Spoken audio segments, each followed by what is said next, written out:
Hey everyone, welcome to the Student Ministry Conversation Podcast with your hosts, Russell Martin and Brent Aiken. We are glad you're joining us today, and we hope that you find this conversation helpful, insightful, and encouraging as you continue to lead your students in ministry. Just quickly, we want to remind you about our social media, Talk Student Men, on Instagram, Twitter, and Facebook, and also website is studentministryconversations.org. Today, Brent's going to sit down with Kurt Libby and share a little bit about infrastructure in youth ministry. So Brent, this was your conversation. Can you tell us a little bit about it? Yeah, so I sit down with Kurt, and Kurt has been in the youth ministry game for a while, and he's also pretty well known for coming up with a app that a lot of youth ministries use called MinHub, or the MinHub app. And now there's MinHub Youth, MinHub Kids, MinHub College, MinHub Small Groups, all kinds of stuff. And so we sit down and talk with Kurt about basically, I think one of the most important things administratively that you can do as a youth ministry leader, and that is have some sort of infrastructure in your youth ministry, whether that be taking attendance or whether that be organizing leadership and developing leaders on as they develop the students that they're in charge of. All of that has to have a plan, and as you expect to grow in your ministry, you have to have a step ahead or a couple steps ahead of where you think that you're going to be, so you can be planned and ready to go when that growth hits. And so it was a great conversation, and I had a lot of fun with it. Awesome. I think that's something that will be great for no matter whether you are in youth or adult or children or whatever. So without any more delay, here is Brent's conversation with Kurt Libby. Hey, what's up, everybody? Welcome back to Student Ministry Conversations. Today, our guest is Kurt Libby. Kurt has been around the youth ministry game for a little while now. He has done some pretty amazing things in the process. And so I'm going to let him explain who he is to you just a little bit and let you kind of talk about what you got going on. Sure. Yeah, thanks. I am an ordained Nazarene pastor, got ordained in, I don't remember now. But I went into full-time ministry in 2007 or 8. So a little while ago. I was actually a public school teacher, and there was a shooting at our school, and there was like a situation with a kid that I can't go into all the details. It wasn't all disclosed, but anyway, it was like a revenge situation where the kid ended up trying to kill another kid. And by God's grace, that other kid had the flu that day or something, like didn't come to school. And so we were supposed to try to figure out, after this whole crazy hostage situation, this kid got talked down by the SWAT team, and we were trying to figure out how to help these kids and make sure that nothing like this happened again. And I was like, we can't do this without talking about Jesus. Like, at some point we just have to talk about forgiveness. And it was just, so anyway, that was my kind of call into ministry and working through that. And then I was in a town called Orville, California, and worked in youth ministry and helped run a youth center that we had kind of given to the town.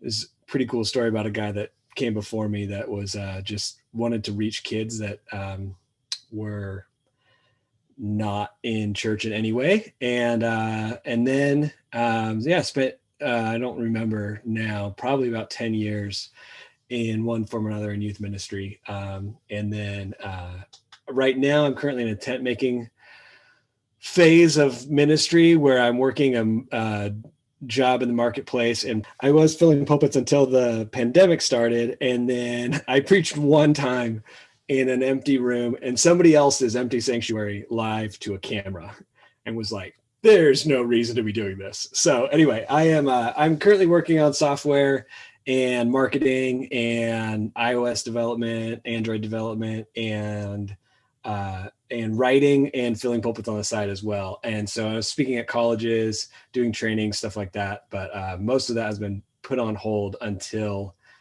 things get back to normal. So in some way. Sure. Yeah. And so I do, I definitely, since it kind of revolves around youth ministry and ministries in general, I do want to mention MinHub for a second, but that will not be the primary topic that we cover today. But Kurt also developed something that is used in ministries pretty much everywhere called MinHub. Tell us a little bit just about that real quick. Yeah. So we had and go from there. We had a lot of kids showing up and trying to manage that, who those kids were, and through a spreadsheet. And I had an intern that was just trying to keep track of stuff. And it was like, man, this is really hard. I had a student that had come through my ministry that needed to do a senior project for app development. And I was like, I got an idea. And so we made a student ministry attendance app, but then you could like use that attendance data to message kids. And so you could say, the biggest idea was like, I wanted to, during the youth ministry event, I wanted to just focus on the kids that were there. The problem was that I just kept thinking about all the kids that weren't there and wondering why they aren't there. But I knew if I had a good system that I could focus on the kids that are in the room. And then as soon as it's over, figure out exactly who should have been there and go and connect with them. And so that was really the impetus behind it, was just create a mobile phone system where we could check kids in, track who was there, and then really easily be able to send the right text to the right kids. So you could say, create a filter that's like, I want to see a group of all the kids that usually come on Sundays, but haven't been on a Wednesday in the last month. And then it's like, hey, I saw that you've been here on Sundays, and you could go and figure out who those kids are, but it's a lot easier if you got something tracking it. So there's now a MinHub College, MinHub Kids, and a MinHub Groups, one for small groups as well, and MinHub Portal that it's kind of like a Slack for your ministry that helps you do a similar thing where you can connect with all those people and send announcements, RSVPs for events, track ministry accounts if you're doing like fundraising, stuff like that. So it's got a ton of stuff in it. So anyway, and the whole goal is to keep it cheap for ministries. So it's pretty low price and does not pay all my bills, but hopefully it's helping people in ministry. So cool. Well, we will definitely let you kind of plug at the end of this where they can find that and sure. How they can kind of pursue that if that's something that they would need for their ministries. But yeah, kind of to tangent though, I kind of brought that up at the beginning because it's very much what we're talking about in our podcast today, and that is infrastructure, the need for infrastructure, the need for systems in place to kind of, I guess, hit the ground running or to not get overwhelmed. There's two very different sides of that coin. And so why is infrastructure so important? Yeah. So I think that every ministry on some level does this, and in different phases at different times with different intensity, but we pray for revival. We pray for growth. And if you've talked to anybody that has seen that happen, it gets really difficult really quickly. And just meaning that, like, if you could even imagine your ministry, whatever it is, if next week you just doubled in size, you'd be like, oh, yay, cool, we doubled in size. But then like the next week you doubled again, and the next week you doubled again. Within a month, you're running way more people than you know how to handle. And which means you've got, every ministry has their problems as well of, trying to keep kids on track, or there's just some unruly kids, and you're multiplying all those as well. So it's having some sort of structure in place. I think what you're doing is you're preparing for growth. It's like there's always the potential that a wave can come, but are you actually in a place where you can stand up and ride the wave? That's what infrastructure is doing for you. You're learning where to stand on the surfboard and all these types of things, so that once the wave comes, you're actually ready to move with it, and you don't miss that move of God that might be coming your way. So yeah. So you talked about infrastructure as like these systems you have in place. What are some of those systems? Yeah. So one of them for sure is going to be tracking kids and then their parents and figuring out how you communicate with all of them. Because if things are going to grow, your methods of communication can't be stand at the door and connect with every mom that shows up, or dad, or whatever. It's like those things don't scale. Similarly, you as a youth pastor can only disciple so many kids. It's just, we are human. And so we you have to become a leader of leaders if you're going to scale in any way.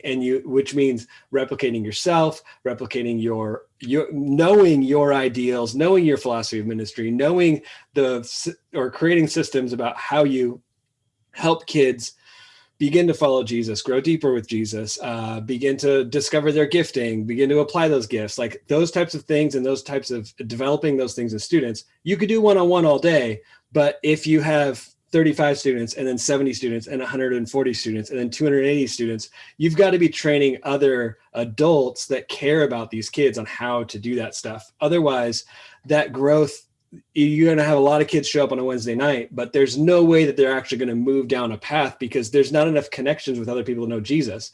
And if we've learned anything in youth ministry over the years, is that programs are great and they're really fun. But if you're going to take kids on a path where they're going to grow deep with Jesus, they got to be connected with other people that are deep with Jesus. That just has to happen. It's never going to happen one-to-many where just somebody stands on a stage and everybody else then just like learns how to follow Jesus and now we're good. It's got to be, this is the same reason why in big church, we break it up into small groups. It's because you can't just show up on Sunday and then expect to grow. You have to have that life-to-life ministry. So creating those structures where you're training volunteers, figuring out what you need to train them on, how you keep track of them, how you start to disciple your volunteers who are then discipling people. And then when they have issues, how does that get back to you? Because they're not seminary trained. Like there's all these systems and places that could go wrong that you as a youth pastor, you just think on the fly. You're just like, oh, the situation comes up because this kid called or this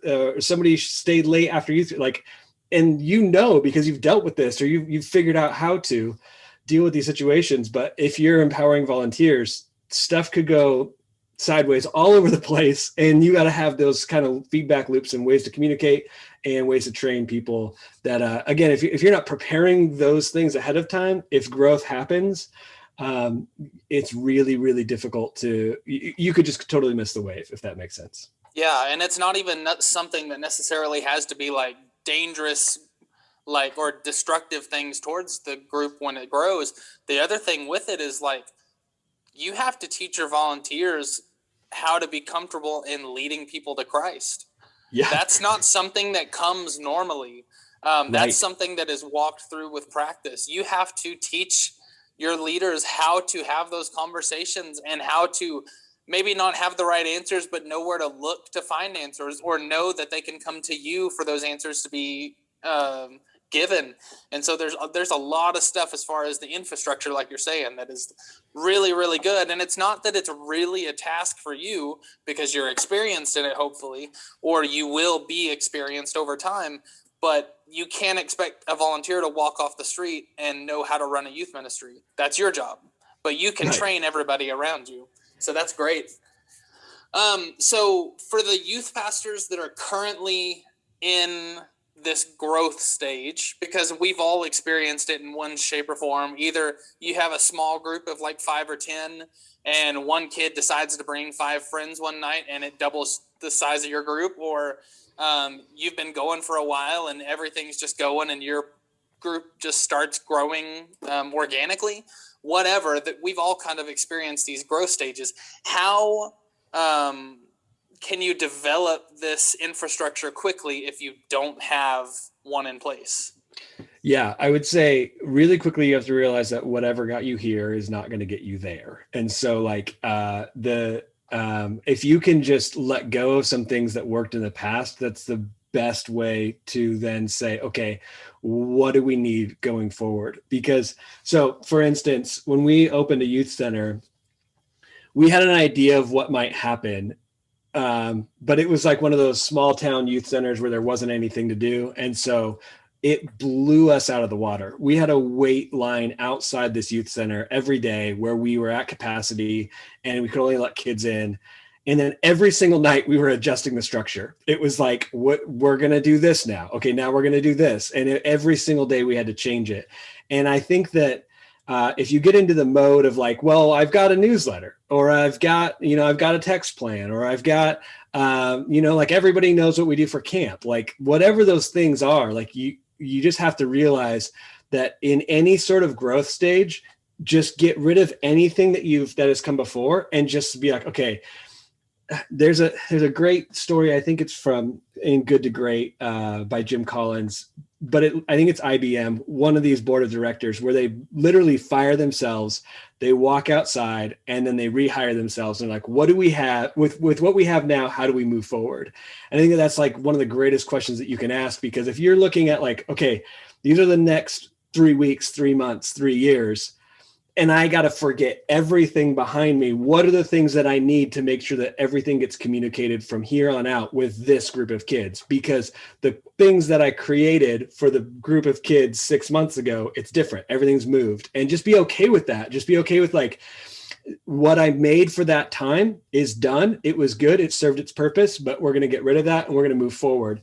And I think what most of us do is we just hope that the old system will work for the new phase, and it just doesn't. It just won't work across. There's also a really great document by Tim Keller about church size dynamics. If you just look up the PDF, you could probably find it. You guys could probably put it in the show notes, but it's a free PDF that he created. It's really great. That talks about how there's no in church size dynamics. It's really any sort of grouping dynamics, but like, there's no morality of group size. It's not like a small group is bad and a large group is good. He argues that when large groups act small or small groups act large, that's when it starts to get difficult. And so a small group needs to act like a small group. And then there gets to be this phase where all of a sudden you get up against these constraints. And unless everything starts to adjust into the next structure, you're just going to keep hitting a lid over and over again. But if you can adjust and you can move, then you have a bunch of room to grow before you get to the next one. And so following these leaders that have gone before us, that have like bumped up against all these ceilings before, like they're very natural. The bumping up against around 25 to 30, then bumping up against that 100 to 120, like these are very normal ceilings where all of a sudden you just can't grow unless everything changes again. And so I think looking at that type of stuff and then being willing to just say, that was great, but we're done with that and we got to move on to something else. People will hate it. It will be really hard, but it's if you want to grow and you want to multiply what you're doing in ministry to more people, you've got to just embrace the fact that systems are going to change over time. Well, and regardless of what situation or circumstances you're in, there's a reason they call it growing pains. Like, yeah. I mean, seriously, if you're not going to like be successful in growing without a few problems and a few issues. And so finding those ways that you can do that is great. Super, super good stuff. And so we talked about the ones that are currently in this growth stage, but there's always the other side of the coin. There's always the group. Maybe you just started, maybe you're starting in a group of 5 to 10 or 20 or whatever, and you have hopes and you have goals for the future saying, I'm going to take this group of 20 to 100. What would you recommend as far as, I guess, setting the foundation for that growth? Is there a particular way you would start? Yeah, for sure. I mean, I would hope that this is like just happening anyway, but like having a really solid vision of just like, this is where we're going like that, and understand and being able to just say that over and over and over and over again. If you're like, we're going to reach our campus, or we're going to reach our city or our neighborhood, or we're going to reach all the kids that like this type of thing, whatever the thing is, whatever the vision is, that you're not just growth typically happens in youth groups in 2 different ways, right? It's either parents from the church that bring their kids. So you just have growth going on at the church. And so naturally the youth group grows along with it. Or there's some missional outreach that the teens are actually doing that helps. Those are the 2 ways that it grows. And so I think that, you could totally, if your church is in a growth phase or looking to grow in a way where you're just going to glean a bunch of that stuff, I'd say start right now with systems and volunteers, because it's not just you, there's this whole team of people probably in other ministries that are helping, and all these resources helping get into a growth stage where you're just going to reap the benefits of that. And also looking at your feeder ministries, like the children's ministry that's sending you kids, if it's bursting at the seams, you better be ready for the next 2 or 3 years, like as those kids start coming up and working on those transition plans. I went through a season where I had, graduation weekend, the end of the May, beginning of June, when graduation happens, literally 20 to 30 graduation parties, just because there's all these kids that are graduating. And then realizing that like the sixth graders that are graduating in, there's like 3. It was like, there was just this lull, and it's where our church was, where there were all these adults that were in a certain age stage, and they all went through together. So their teens went through together, but then there was a giant gap. So it's kind of trying to pay attention to what's going on in your church. And if there's something coming, or there's a big campaign that's happening, getting those volunteers, getting your systems in place, like get ready, prepare your people for like, hey, growth is coming. It's almost like, Elijah that like sees the cloud the size of a fist. It's just like, come on, it's happening. Like the rain is coming. Like if you know that it's coming, make sure that you're preparing. The other side is if it's this missional idea of like, you're going to go reach these kids. That's just training kids and training people really in all of the mechanisms of evangelism, and in multiplying your own self or your ministry philosophy in any way that you actually get to work with these kids. So in that sense, I would say you're never guaranteed growth at all, but you hopefully have a really strong finger on the pulse of what's going on in that effort. And so you can probably feel that coming and set that stuff up. Whereas if it's a whole church thing, I mean, that stuff can hit you from both ways. You could have a gigantic drop off in ministry or a huge windfall in the amount of kids that come in. And you just got to be paying attention both ways. I don't know if that even answered your question. No, yeah, that's good. Yeah. And I mean, it kind of falls back to you've probably heard this in sermon illustrations before, but the tale of two farmers, where they're both out like ready for their crops. They both pray. One just sits there and does nothing. Right. And the other one prays, but then goes and prepares the field for the rain that's coming. It's the mindset of like, if you're genuinely asking God to like grow your ministry, or if you genuinely see that like over the next couple of years through the growth of your group, you have all these kids coming into your program, and you're not losing many in the process. You have to have those like preparation moments. You have to have those meetings with your leaders to where it's like, hey, like for instance, in our church, we're losing 2 fairly active seniors this year, and we're picking up 13 sixth graders that are active. And so it's like, oh, all right, we have to do this. And okay, sixth grade meets in their own small group. So, but 13 sixth graders is rather a big crowd for sixth grade. So do we need to make 2 small groups for sixth grade next year? What about 7th and 8th grade? Do we have sets and structure to where we can actually monitor and keep up with that many 7th and 8th graders together? What's the group behind them that are going to be 5th graders this year? Because they'll be in 7th and 8th grade together.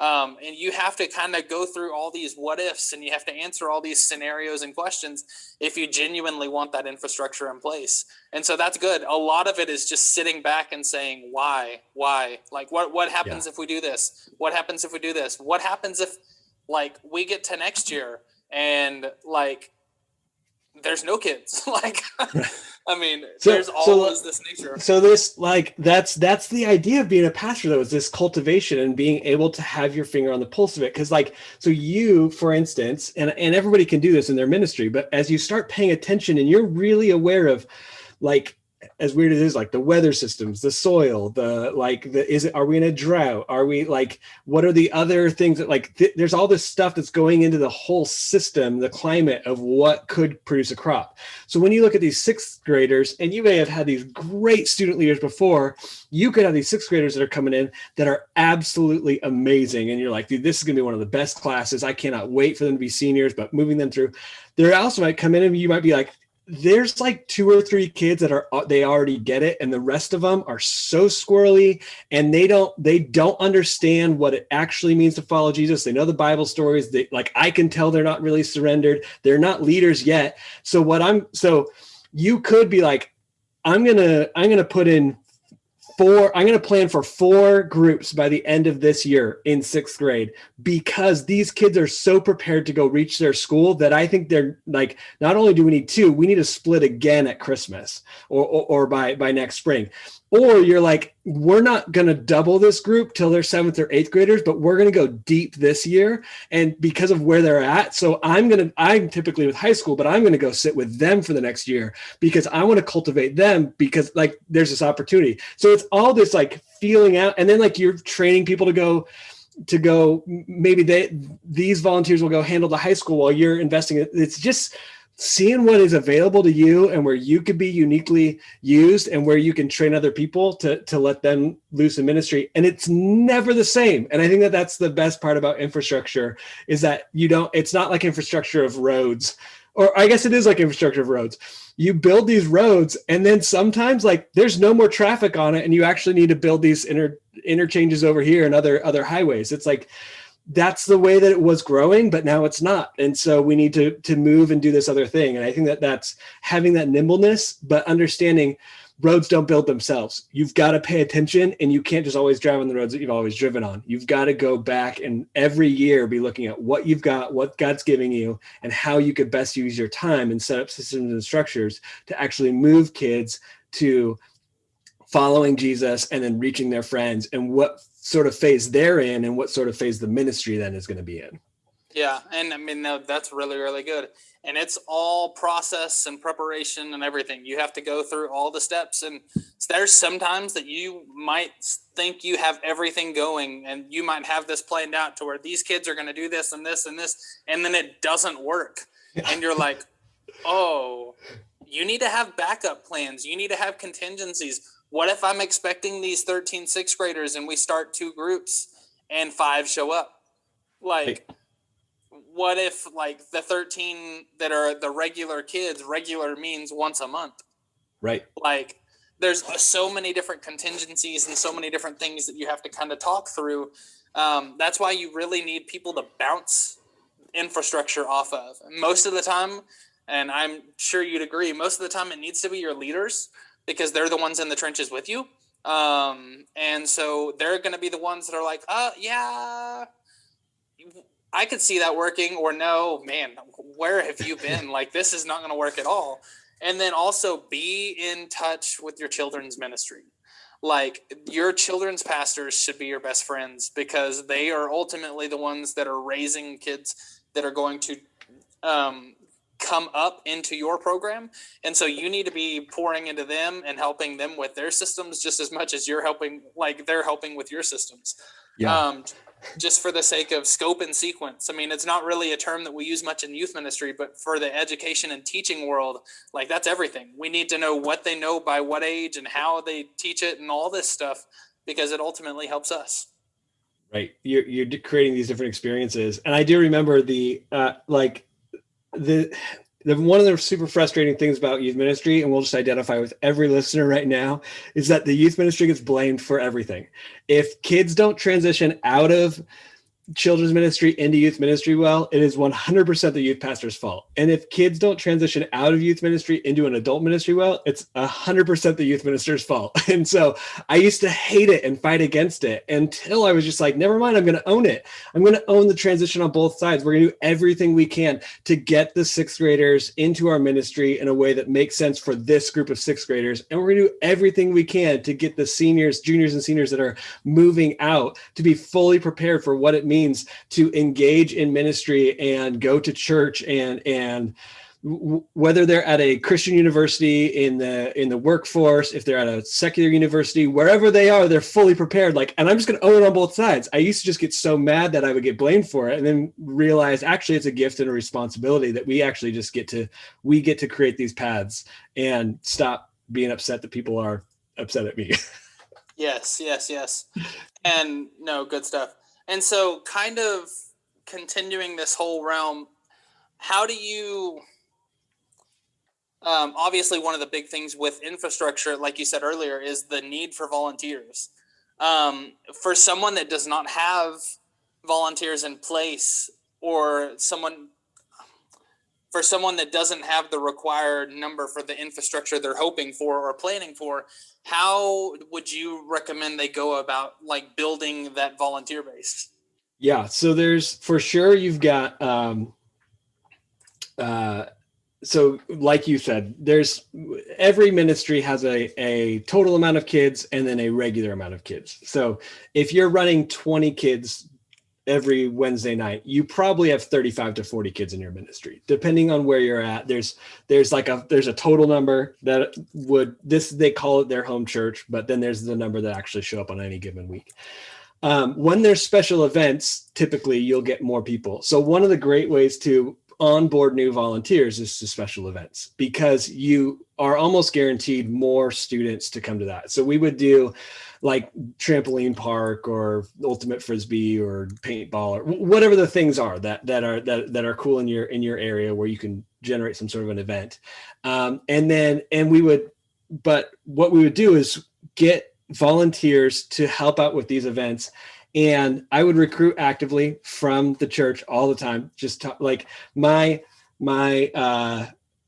qualifications were you have to love Jesus and you have to give a crap about teenagers. And I don't know if you're allowed to say give a crap about teenagers, but that was how I would put it. And also if they couldn't handle the term give a crap about teenagers, they probably shouldn't be hanging out with teenagers. So I would just constantly be looking for those people. There are parents that were 100% in that camp, and there were other parents where it's like these guys were really good at being parents of little kids, and they're not great at being parents of teenagers, and they need to not be the volunteers. And so trying to help figure out who God has just helped gather in your church, and then always be looking for new people there. And then what I would do is, as I would recruit them, the number one thing I would do is learn who these people are, meet with them, ask about what God is doing in their life, the way that God has uniquely equipped them, and then try to help them figure out where they fit in ministry, period. Because we're on a team with the student ministry or with the kids ministry, with the adult ministry, with the worship ministry. We're on a team with all of them. We're not in a silo. We have so embrace that. So if I'm finding a volunteer and I sit down with Lisa, I sat down with Lisa and we talked through what her work schedule looks like and how she wants to be involved, but it ends up that it's not going to be a good place for her to be in student ministry. I'm finding a volunteer for somebody else. And once you start doing that in your church, you're helping everybody get involved and get off the pews on Sunday mornings and actually get their hands dirty doing something. And you recognize that like other people are going to send me people. It's just who can we connect with? We're all on the same team. And if we realize at the end of this, I would always sign people up I would try to sign up for a special event and then ask them to commit 6 weeks. That's it. Let's do 6 weeks and then we'll just reevaluate. And then it's no harm, no foul. Like if you want to go serve somewhere else, go serve somewhere else. But I'm just looking for 6 weeks to commit. And we're going to evaluate it after that. And during that time, I'm doing everything I can to make sure that they have everything they need to succeed in ministry. So part of that is shoring up my systems and making sure that they actually have the information and the support that they need. If they don't, and I step in and rescue them over and over and over again, that's a problem with my system. I'm not training them and I'm not releasing them into ministry. Instead, I'm just having them be a receptionist. And now I have to do all the work. That's not a volunteer. It should be the other way around, where it's like we're the receptionist and we're actually empowering them to engage with every student that they can. That's on their caseload isn't the right word, but like an assignment of like, these are the types of kids that you're going to deal with, 6th grade girls or whatever it is. And then do everything that you can to get them what they need. This is typically like a weekly check-in at the beginning of just like, you can't just set it and forget it. It's like, asking them the question of like, can I do that would make it better for you as you're learning how to be a minister to 6th grade girls? And if you ask that on Thursday in an email, thank you so much for coming last night. I just wanted to check in. Like I've been praying for you today. And I wanted to know if there's anything that I can do to support you.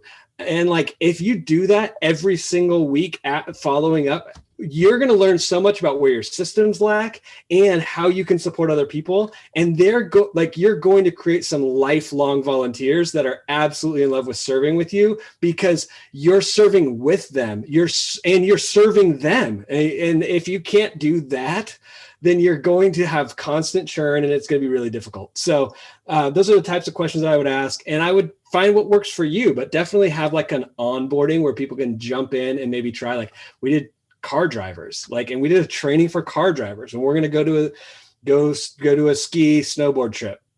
We need some parents to drive up.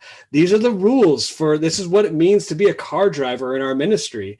And try to go over that, because it's hard. It's really hard for a parent to have 6 or 7 youth in their car, and you're trying to manage conversations, what's getting passed around on phones. Like, you have no idea what's going on back there. And if you're a first-time volunteer, it's super stressful. So just trying to figure out those ways that you can get them onboarded quickly, get them a quick win, see if it's a great fit for them, and then do everything you can to support them in learning what it means to use their gifts that God's given them to reach kids in your ministry. Yeah, and I would tag 2 things onto that. First off, I think we fall into a lie a lot of times that volunteers have to be teaching kids. There are so many different things that volunteers can do, and it might not even ever touch like the realm of being in charge of children and teaching them. You have, depending on the church that you're in, you might do youth meals. You might have vans that pick up kids after school. You might have parties, activities. You might have sporting events. Stuff like that. There's so many things that volunteers can opt in for. At least in my perspective and my understanding, the way that I have been the most successful with recruiting volunteers is have your volunteers do the recruiting. The ones that are already bought into the program will be the best public relations you can ever buy, because they're already hooked into the system. And so when they say, this is my favorite part of the week, I love being here, I love being with these students, you should come join me, this is literally my favorite thing I do all week. Like, that's like, man, I know you. Like, that's saying something if this is like the favorite part of your week. And so, like, when you have volunteers that are invested in that realm and in that opportunity, it's something that is really, really powerful and impactful. And in fact, in my last youth ministry, not the one I'm in currently, but the previous one, I started with really 2 volunteers and 5 kids. And I grew the volunteer. Well, I didn't grow anything, to be honest. My volunteers actually grew the volunteer base from 2 to 10. And we went, and every single Wednesday, they were committed to being upstairs and being a part of the ministry. They were all co-teaching in small groups. And none of it was me. It was the 2 volunteers that I started with. They got invested in the system. They got invested in the lives of the kids. And then I let them loose, and they did all of the marketing for me. Which begs the question, if you have volunteers that don't want to recruit other people, you've got an issue. Man. You know what I mean? Because and that's where you can go and say, like, hey, like, you could go and be like, hey, why don't you? It's like, honestly, it's too difficult. I feel unsupported. I would never invite somebody else in. It's like when you work that job and you're like, trust me, I don't, like, you don't want to apply here. Like, if you have volunteers that are saying that, the problem isn't with the volunteers, it's with the ministry. It's with what you're doing. And like that look in the mirror of like, if no one is excited about getting other people into the ministry, they're not supported. They're being used, and they're not finding a place where they get to grow in what God's called them to do, which that's a check on you of like, how can you, that's where you haven't become a leader of leaders. Yeah. And so you've got to, like, in order to let people lead, and you got to be clear in the path out in front of them that they have enough room to run, but you can't just be like, I'm just going to give you tasks to do. Like, that's not leadership. So internal audit of the century right there. Yes. Like, right. You have to have those checks and balances with yourself, because if you are in that situation, you got to change. It's not the volunteers. It's not the kids. Like, you are not leading in the way that you need to be leading. And so you need to have that internal audit of being able to say, hey, this isn't working. we need to restart this from the ground up. Or like you said with the IBM guys or whatever company it was, I need to fire myself, and I need a fresh perspective looking into this and start over from scratch, because this is not working. And I think realistically, the one of the last podcasts I had recorded was Luke Gajeri, and he brought up a pretty close to the same point. He was like, dude, we blow up our structure and our plan for services. We blow it up approximately every 6 months. He was like, we change almost everything we do every 6 months, because it helps us navigate how growth is happening. But then also kids are so invested in things changing. And he brought up the fact of like, he was like, Fortnite is one of the biggest games in the world right now. And he was like, I genuinely believe it's because so much stuff changes in the game that it's never the same game. He was like, they add stuff, they take away stuff, they change maps, they change characters, they change guns, whatever. Like all this different stuff's happening, and kids get hooked into it. But it's also a great opportunity for you to kind of just throw in the audit of, hey, I need to take a step back. I need to see what's working, checks and balances on ministry, and what's not. And then the stuff that's not working, throw it out. And that's part of infrastructure, is if you got weeds, you have to get rid of them. So things that aren't working, you really, really need to handle and kind of knock them out of the system so you can keep growing. I mean, think about it is the saddest thing. Every youth ministry pastor, leader, that feeling of like, oh shoot, what if I'm the lid on this thing? What if there are teens in this town that are ripe for the harvest, that could follow Jesus starting today, and this thing could explode, and I'm the lid on it? Oh, it's like, that's why you have to be willing to look internally and say, in any stage, at some point, we're going to be the lid. You're going to be the lid. And that's why we have to be committed to growing, to humility, to understanding that we don't have it figured out. Because like, I work a marketing job right now, and it's so interesting to so when you work a marketing job, you have this ridiculous attention that you have to pay to what's happening in the market. You can't just be like, okay, this is the thing that I'm trying to market. You have to look at what's shifting in the market. And I think that's what we're talking about, is like, what is going on in teens' lives? Because it's different than it was 5 years ago. It's different than it was 10 years ago. It's different than it was 5 months ago. Like it's happening. The shift is happening so fast in these kids' lives. And depending on your context, it could be like, if you're changing context, if you know how to do youth ministry in this town, it could be completely different in another town. You have no idea until you go and pay attention to what's happening in youth culture. That's like, these are our Mars Hill moments where you get to step in and see what's happening here. And then you can actually speak into that, but understanding that you have to change the way that you talk, the way that you do things, so that it addresses the current culture and language that's being spoken, and not just saying, well, if you guys want to follow Jesus, come in and do it my way. We are the missionaries that change and adapt to help reach other people. And it's difficult, but it's so necessary. And I would just, if you in any way feel like you might be the lid, it's okay. Pause, take inventory, ask for help from mentors, like reach out to podcast hosts or friends online, other people that have gone before you, and say, I think I'm the lid.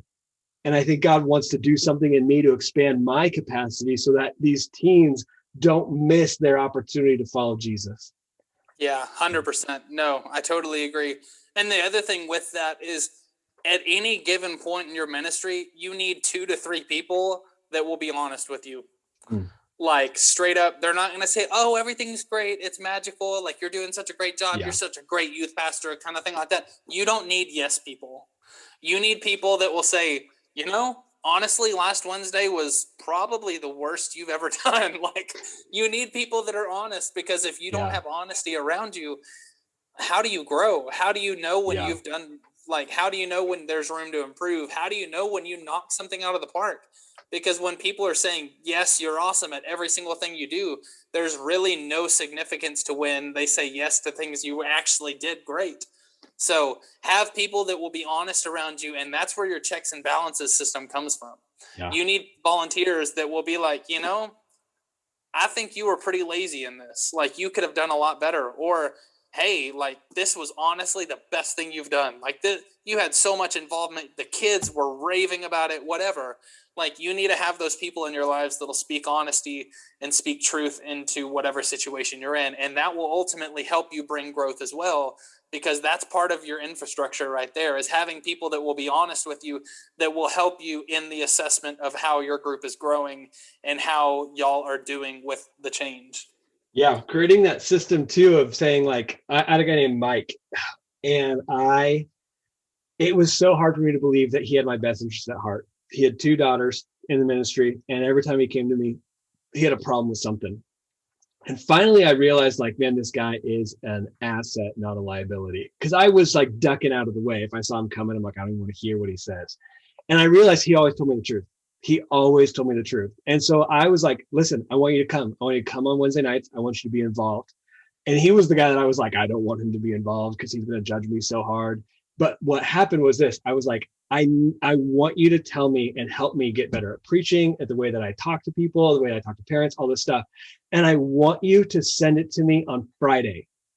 Not like Thursday, I've got a hangover. Friday, I'm starting to think about next week. Like, so like, don't tell me right after. Like, I had to create a system where it's like, I want you to cut me off at the knees if that's what I need, but not right when I finish. Like, just give me 48 hours, And it was like, and he did.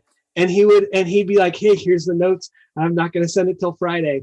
And I'm here for you. And he totally believed in me. But it was like, man, I was so scared as a young youth pastor to get that negative criticism. I just heard a podcast the other day about some author that sent off her first book. And when it came back, it was all marked up in red.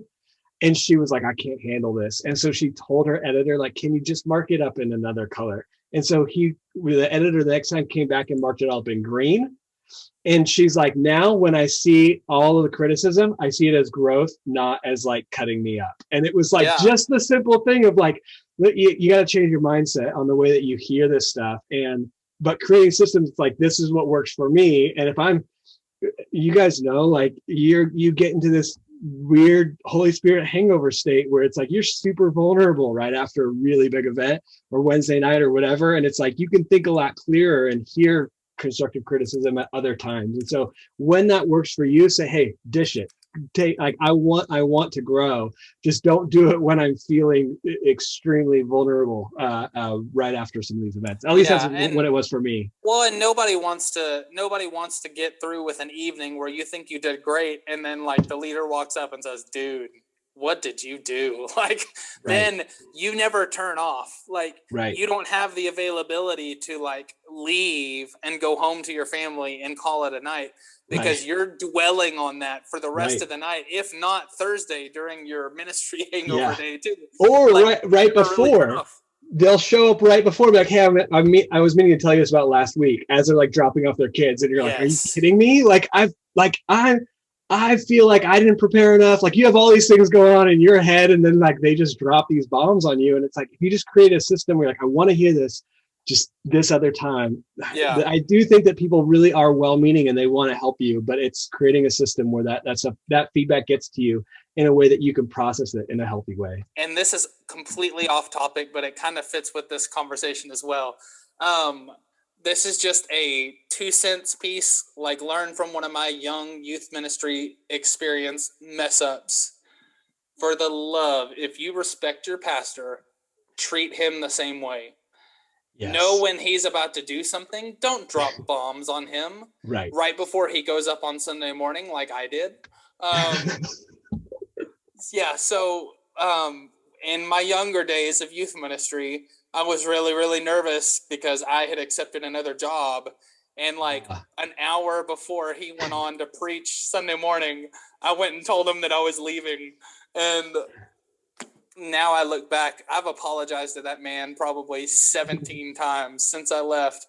But it's one of those things, like if you want people to respect you, you got to make sure that you're thinking about respecting in the same manner when you're doing things for your leadership as well.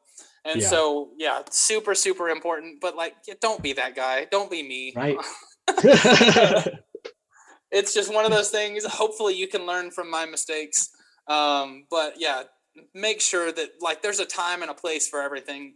Say like edifying comments that are like encouraging and uplifting. That's great right before or right after. But like, don't throw the bad news. Don't lump coal right before they do something. You don't want it either. So just kind of be mindful of that as well. So outside of this conversation, and we've talked a lot, we've talked about structures and volunteers and teaching strategies and everything like that. Outside of this conversation, where can they go to get help as far as this topic arises? Yeah. So one of the best things that I did was, I mean, there are tons of youth ministry resources out there. But one of the things that I did was I leaned into any sort of church management period. So like when you're looking at, or nonprofit development. So when you're looking at the, at youth ministry, if you can start to see our youth ministry as just a church within a church, that's all that it is. It's not, you've got to develop all the same systems. If you're going to go beyond just a parent, I don't want to say it that way. I love parents that help out, especially in churches where where they can't hire a youth pastor. So I don't want to say just a parent that's helping out, but like you're too strapped. If you are a parent that's helping out, there's no way that you have enough time. Anybody that's actually done youth ministry knows there's not enough hours in a week, and everybody will be like, you only work on Wednesdays, so I don't even understand what you do, which is a total lie. But like, there's never enough hours in a week. And so I would look at what people did to create church structures that would help them. And so one of the great places to look is church planting, because church planting typically starts very small and helps you learn how to grow, what it means to have a board. Like I actually got a student ministry leadership team, which was the board of my student ministry team. Like there's no reason for it. I didn't have to do it, but it was like, this is what a small church does to grow to the next stage. So it's like, I've got all these ideas on what we can do. And they were like, if it doesn't work in a school year with the system, I don't even have time to look at this as board members. So it forced me to actually think through strategically, what are we going to do for the next year? What does the ministry plan look like? Who am I accountable to? How am I planning this stuff out? When stuff goes wrong, how do we debrief that? How do we reassess? Like this is all stuff that church planters have to do all the time. And it allowed me to apply that to youth ministry. The other thing is just go talk to people that have done this before. Like, admit that you don't know. Ask people to help you. There are so many guys that are willing to just sit, and women, but men and women that are willing to just sit with you and say, hey, have you thought about this? Because you don't necessarily need a 10-step plan. But if you could get one thing that will help you in the next month to grow, and you could do that 12 times a year, over 3 years, you're gonna be so far down the road that the kids in your ministry, the parents, the people at your coworkers, everybody in town is going to be so excited because you're willing to be humble enough to say, I need to learn something in the next 4 weeks, and be able to apply that and see how that goes. So those are the things that I did. I would recommend, learn everything that you can. But the other side of it is don't get addicted to learning and implement it. Like, don't be afraid to fail. Just implement it. Just put it into practice. Failure is every great enterprise is just a whole bunch of failures that people just kept going. Like, don't be afraid to fail. Just keep trying. Just keep trying. All kinds of new things, whatever can move stuff forward. So that's what I would suggest. Yeah, and so one more time, do you mind referencing that Tim Keller article? Yes, again? It's called Church Size Dynamics. I'll send you the PDF if you want to put it in the show notes, but you can just look it up, Church Size Dynamics. It's a free PDF that's been out. I mean, I've probably highlighted that up way too many times over the years, and shared it with a lot of people. And there's a lot of things in there that you can process to understand also how you fit in your size of your church. And I think that that's a great thing about youth ministry as well, is that you do get to lead up in a way that when you learn this type of stuff about how churches work in general, I love youth pastors that are willing to stay in youth ministry all the way through their whole life.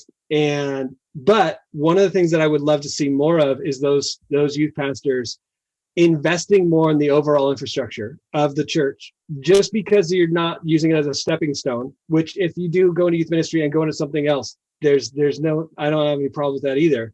But for people that are in youth ministry all the time, to learn the way that the overall system is structured and is able to grow and is able to flex in a way that's really valuable for your community, to serve your community.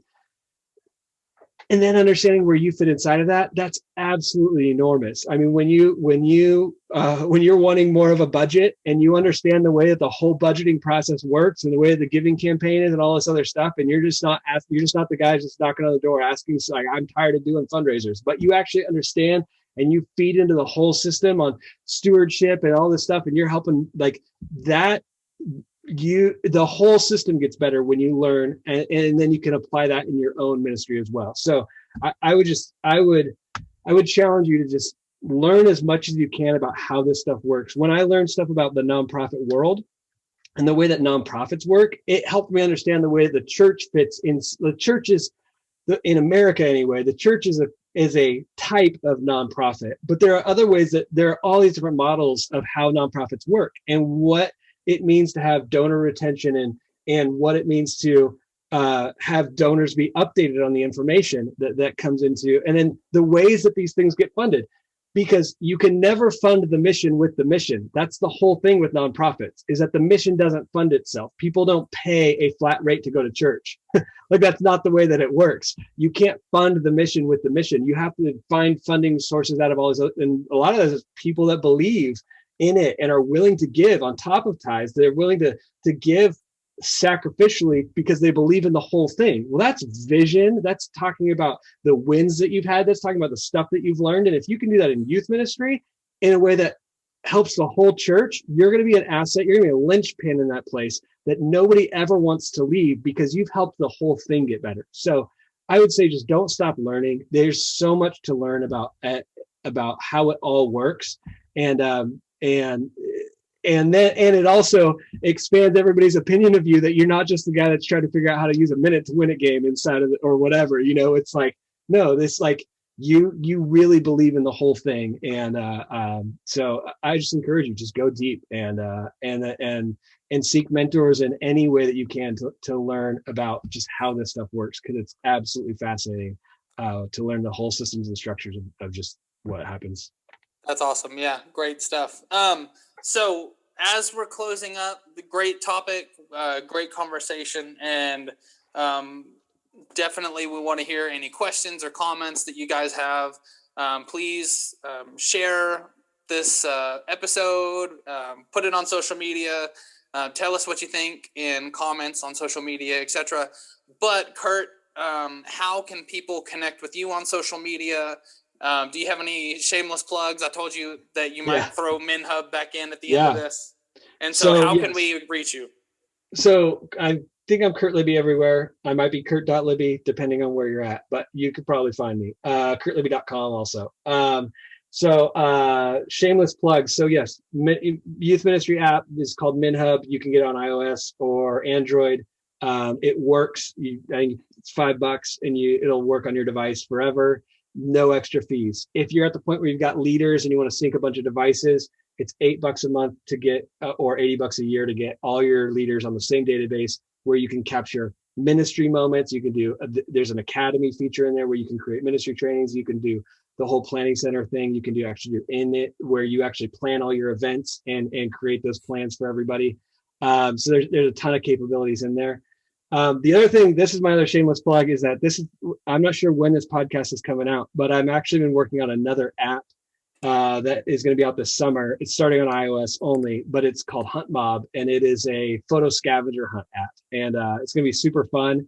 I think that we always did those in youth ministry. And so it's something that is COVID safe, because you can actually have teams or people that are separate from each other, but actually do a hunt where they're all together. So it starts at a certain time, and you get a code and everybody joins the hunt. And it's like free for up to 12 teams. And then you can pay, it's like $5 to go to 25. It's like you can pay for a hunt. Anyway, that's coming out this summer. I'm working on that with some friends and my daughter as well. So that's my one of the things I've been doing in quarantine is a photo scavenger hunt app. So I just want to work on something that's super fun, and because I've been very depressed in the last year, and I wanted to work on something that was fun. So there you go. Yeah, no, that's totally good. And just so people know, we are recording this at the end of April, but this podcast will be coming out June 15th. Okay, so it'll be out by then for sure. The app will be out by then, so definitely go check it out on your app store, and I definitely will be downloading it because I'm always fascinated with apps. And so, once again, Kurt, thank you so much for joining us. And Kurt's probably going to be a return guest in the future, as we do want to definitely have returning guests that have things to speak on, and Kurt has experience in a lot of different fields, and we're going to have him back on the show later. So we will see you when you get back on, but thanks for this conversation. And for everybody else that's listening, thank y'all for listening. Please like, share, subscribe, anything that you can do to help out our podcast. We love you guys, and we'll catch you on Clubhouse or other social media as we can. We'll see you later. Wow, that was great. Hey, thanks everyone for joining us today. We hope that you were encouraged and inspired by this week's episode, and that you found some tools that you can use as you continue to pour into the lives of your students. Yeah, if you enjoyed this episode and found it helpful, we would ask that you leave a comment and a rating on whatever platform you're listening to us on. We'd appreciate that so much because it helps us be seen and be heard. And then also gets more youth pastors out there the opportunity to hopefully jump in on the conversation. And who knows, maybe you or someone else will join us for being the guest speaker on our podcast one day. And we'd love for that to happen as well. Also, you might know someone who would benefit from this conversation. So if you wouldn't mind, take a moment and share this on social media and tag them. And then also tag us on social media, Twitter, Instagram, and Facebook at Talk Student Men. And be sure to just kind of include them in the conversation. So Russell, you have next week's episode. Tell us a little bit about it. Yeah, next week was an honor to sit down and talk with Brock Morgan. And if you don't know Brock Morgan, he is an author, he is a speaker, he's been at youth specialties and conferences all over the place. And he has been in youth ministry for a long time. And he talks about the future of youth ministry and how prayer is important as we prepare for the youth ministry that's coming and what's going to happen in the next 10 years or what could possibly happen in the next 10 or so years. And how we can prepare now to get ready for that. So it was a great conversation, just a joy to sit down. We kind of go all over the place, but that's what we settled in on is the future of youth ministry. And here's a clip from that episode. I discovered about 10 years ago that our youth ministry did announcements longer than we prayed at youth group. And I was so convicted by that. Oh my gosh, like we've got to make prayer like a thing that, like, if we're not teaching kids how to talk with God, what the heck are we doing? And so I started actually teaching kids how to pray. And then I started teaching them how to pray for their friends. And then I started having them up front where kids could come to these kids, like these kids are staying up front at the end of my talk, and they could come and get prayed for by their peers. And it got to the point where our youth group was like mad at me if we didn't end where they could pray for each other. And they're just so open to this stuff, but we're so stuck in kind of our old youth ministry models. And so we decided to make prayer king. Man, I'm definitely looking forward to that. Just a reminder, be sure to go to studentministryconversations.org for show notes and links from this episode and all of our episodes. Just search for this week's episode in the search bar. And then we also have other helpful articles and previous episodes of our podcast on there that you are more than welcome to go take a look at and listen to. Again, thank you for joining us, and we look forward to seeing you next week.